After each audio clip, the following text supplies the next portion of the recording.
Wilson, por que o Bolsonaro tem se mostrado tão irritado com essa carta pró-democracia? Bom, provavelmente pelo passado dele, né? No momento em que ele reúne argumentos para defender a ditadura, defender a tortura, enfim, vários ataques ao Estado democrático de direito, é natural que ele vista a carapuça e ache que essa carta é uma reação às posições dele. Na verdade, a reação natural de um chefe de Estado diante de uma situação dessa era dizer: eu também assino essa carta. Porque, afinal de contas, defender a democracia numa sociedade moderna é meio como defender a água encanada, a energia elétrica. Não tem nada mais natural do que você defender um regime democrático. Ele não tem razão para ficar irritado. E se ele tivesse um pouco de assessoramento, um pouco mais inteligente, ele diria: eu também vou assinar, porque eu também defendo a democracia. E não demonstrar irritação e esbravejar contra o que ele chama de cartinha. Isso é muito ofensivo para o nível das pessoas e das entidades que estão subscrevendo a carta, né? Agora, já a carta assinada pelo Movimento de Advogados de Direita diz que existe no Brasil uma gravíssima tentativa da consolidação da ditadura do pensamento único. Você concorda, Delmanto? Isso foi uma resposta diretamente às decisões do ministro Alexandre de Moraes, é evidente, né?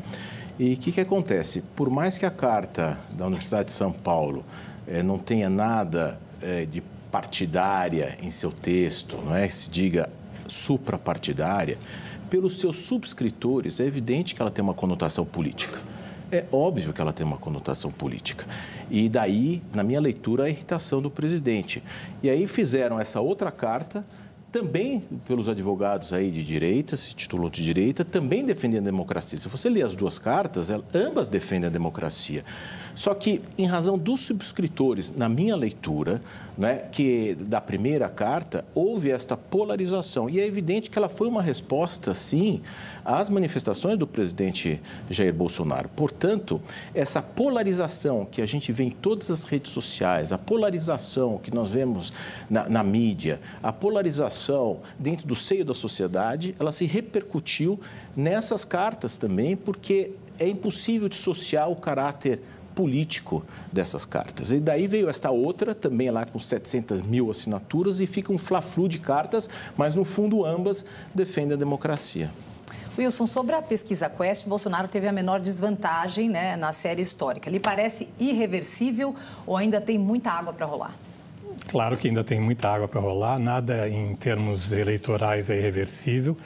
Mas a vantagem do presidente Lula sobre o presidente Bolsonaro é considerável ainda e eu acho que tem muito pouco tempo daqui até as eleições para que haja uma reversão. Eu só queria acrescentar, a propósito do que o Delmanto falou, sobre a questão da polarização. A polarização que se dá no Brasil hoje, principalmente entre os dois candidatos que lideram as pesquisas, não é uma polarização ideológica.